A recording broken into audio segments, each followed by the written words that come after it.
That adventurous sound right there tells you we are in the second part of the show. Of course, on this part, conversation around budget continues. And of course, the fact that we have been bringing in experts to try and help us, well, piece together or indeed take apart what exactly we should be expecting from the budget.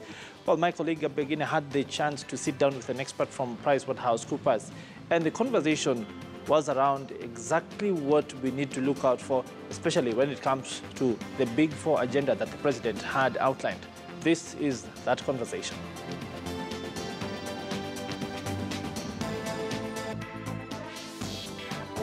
Of course, we will be trying to bring that up for you in just... I'm told now that is ready, so we want to take you to that conversation around what exactly we should be looking out from the Big Four agenda. That conversation was between my colleague Begina and someone from PricewaterhouseCoopers. Take a look. Government and public services sector. All right. Yeah. You mentioned government, and of course, it's a big day for the government to release the budget. Well, we're looking at a budget of about 3.07 trillion shillings. Yeah. And the growth in our budgeting cycle is something that the common man has been trying to comprehend. Perhaps let's just start it off from there. Yeah. Yeah, I mean, I think if you look at the growth over the last maybe 10 years, it's been quite astronomical in terms of growth. We are talking about, I think 10 years ago, we were maybe 1 point something, or just a little bit above 1. So we are talking about now having grown by another 2 trillion over the last 10 years. That's significant, that's massive. But I think just like a normal household, when you want to achieve great things, when you have some objectives, you have to then grow your budget.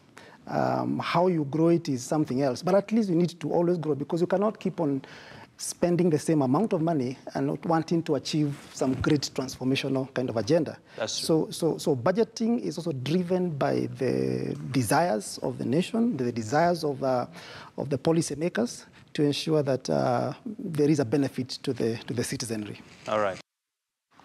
Well, of course, that conversation being really, really important, because with the president having outlined the Big Four agenda, well, what exactly is this? And well, the interview attempts to break that down, and of course the perspective has been that those various sectors will receive additional financing this time round to enable them literally become the sort of stimulus that the economy needs. Let's go back to that interview. And Karanja, just picking off from your points there, you mentioned that it's not a bad thing to have a country's budget growing, just like you have a domestic home budget, where you say rent is, say, 30,000 shillings.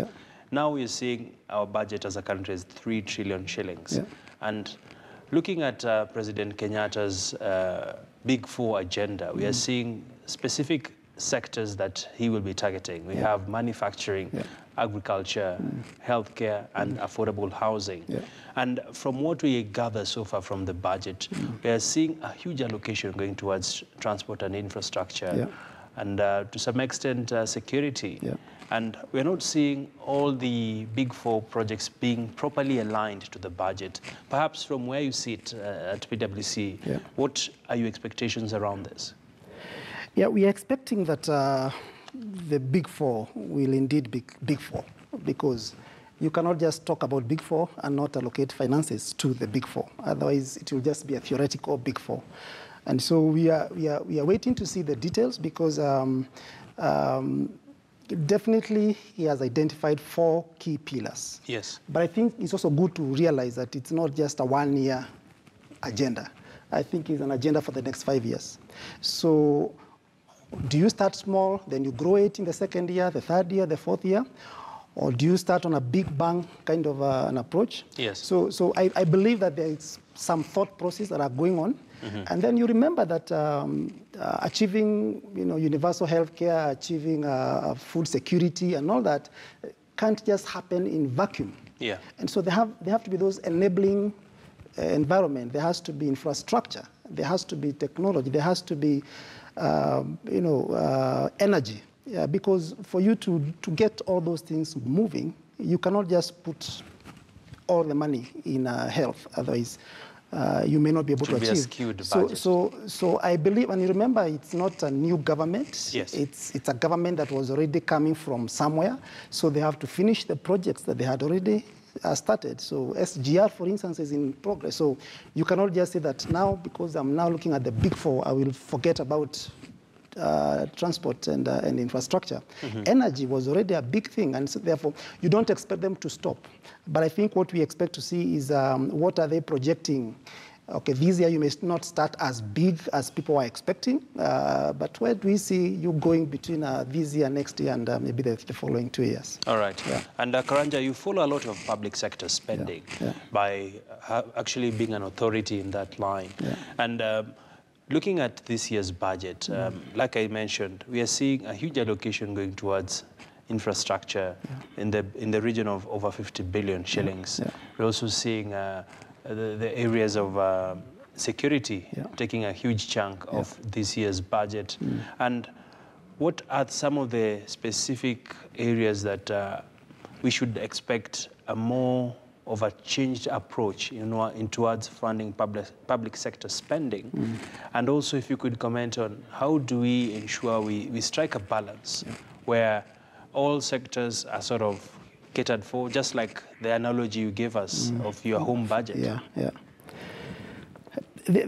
All the sectors. Well, that conversation there now bringing us to yet another conversation here in the studio. And the focus, of course, they have been being the big four. We now want to change that focus and literally look at what exactly is in the budget for small businesses. And the perspective that we have here today in studio is that government is, well, spending 3.1 trillion shillings or thereabouts.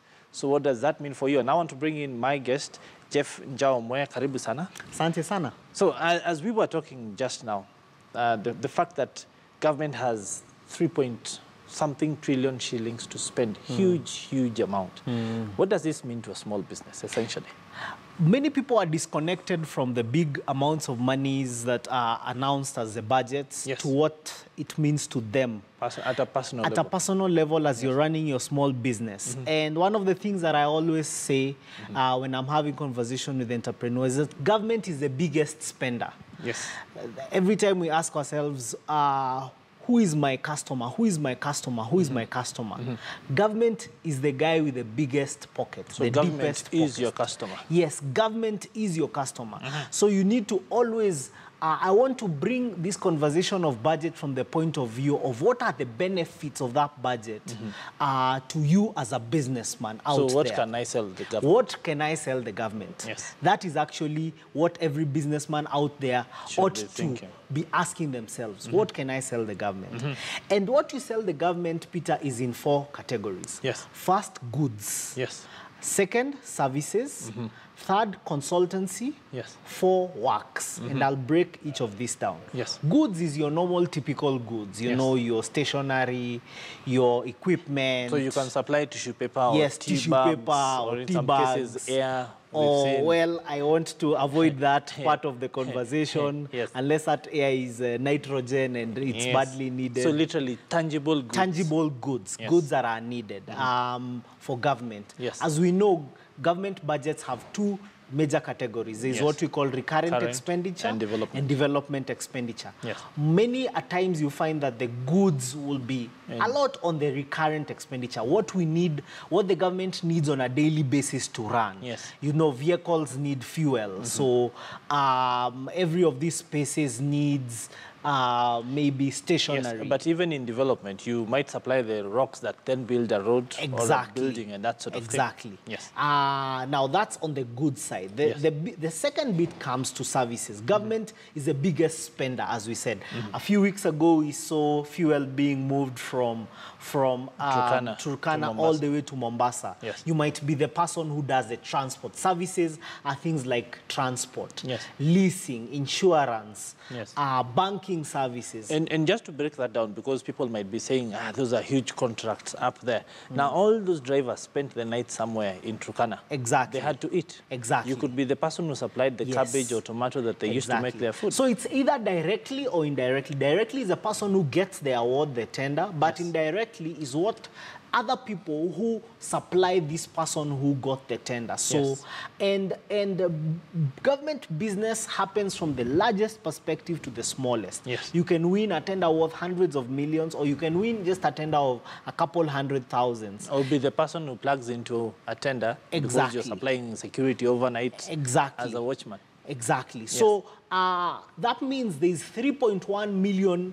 trillion reasons of why we need to be more proud of this government or proud of the country or see opportunities for us as business people as compared to the increase in so literally when the government when the treasurer the treasury CS reads the budget, he is outlining new opportunities for people to plug into this budget. This money at the end of the day is money that will be paid off to specific business people, specific entities. So the question is, how do you position yourself as a business to be a recipient of this? And I've spoken about goods, I've spoken about services. There's consultancy. Consultancy is professional services.